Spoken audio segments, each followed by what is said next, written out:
meninjau terminal Bendungan Meriah, terminal tipe B antar kabupaten dalam provinsi yang menjadi kewenangan pemerintah Aceh.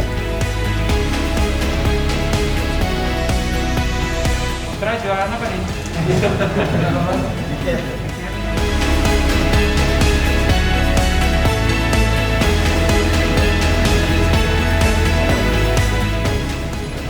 Standar di Pawira ya? Harus diekspos ini. Salah satu terminal yang view-nya paling bagus di Indonesia.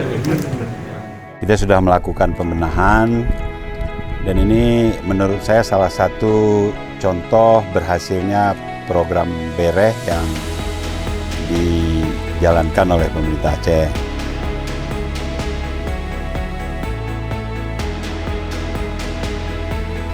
Di terminal ini sebenarnya memang fungsinya untuk berkumpulnya moda angkutan dan penumpang serta barang.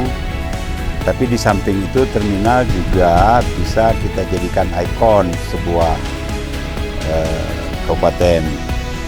Dan ikon ini bisa juga jadi semacam tempat yang sifatnya rekreatif.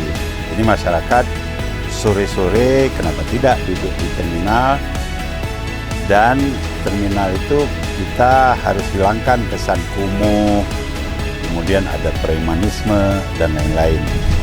Terminal sekarang kita upayakan menjadi sebuah tempat yang rekreatif, yang ramah lingkungan, dan fungsinya harus diperluas. Bisa jadi tempat kopi, tempat bertemunya anak-anak muda,